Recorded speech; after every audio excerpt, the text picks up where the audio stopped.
show, guys. Before we get started, I would like to say that I'm retiring my copy of Black Ops 2. The disc is starting to crack around the middle, and I don't want to risk it exploding in my Xbox. So, I've officially, a couple days ago, played my last game on Call of Duty 2. Or Call of Duty Black Ops 2, excuse me. As we all know, Watch Dogs just came out. And with the game came a collector's edition. Well, not just one, but 5. 5 collector's editions for one game. Does that seem like a little bit of overkill to you? Let's think about it for a moment. This is a brand new IP. It's not an established franchise. It's not part of a series. It's a new game that people have been excited for a couple of years because a couple of years ago it looked really cool. Let's look at another IP that had a really expensive collector's edition that ended up not doing so well. Titanfall. Then it came in like a Titanfall. Admittedly, I bought Titanfall the day it came out, and as some of you might recall, I was actually even going to buy the collector's edition until I found out it was $250. For me, that's too much for a collector's edition. But then again, can it really be a collector's edition if it's a brand new IP? I don't think it can. You see, as an example, Halo is an established IP that had amazing collector's editions. The game was out for a long time. It had 2 previous releases, along with a bunch of other things like the books.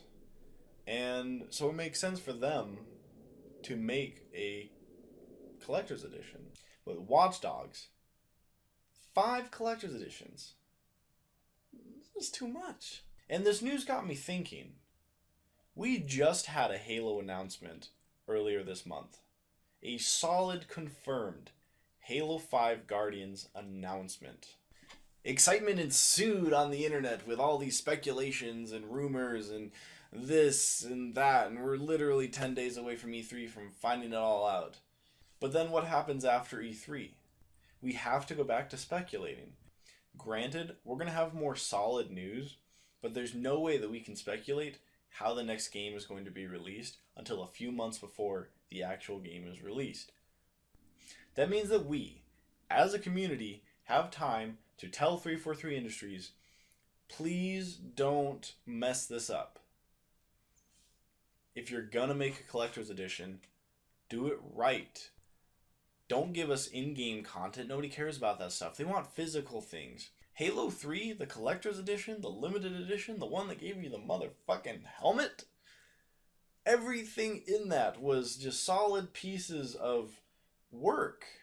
You got the extra disc with all the exclusive content, the surround sound thing that they did, and then you had the actual game, and it was in its own special case. It had its own game, and then of course the helmet doubled as a holster for the game, and the thing is a trophy. But there was no digital distribution involved. Very, very, very important. 343 Industries. People want something that when the game is done, the game is over, you're sitting at the end of the day, getting ready to go to bed, you take one last look at your gaming arena, and you see that physical object. Every day I come into my office, I look at that Master Chief helmet, I look at SpongeBob, and I look at the Halo Reach statue, and it's a constant reminder of something that I did, as well as something that Bungie did. Halo, greatest video game franchise probably ever made, deserves a good collector's edition with these upcoming games. Don't promise us that we're going to get something that's going to be part of the game later, or is already part of the game but you're only going to give it to people who spend extra money on the game. Some people want that, but not everybody does. And I'd like to ask you to keep that in mind when you think about the physical copies of this game. I think too many games are getting away with nowadays, giving people things that barely do anything to the game, make your character look slightly different than other characters, give you one thing that is only good at the beginning of the game. Halo 3 had the Master Chief helmet.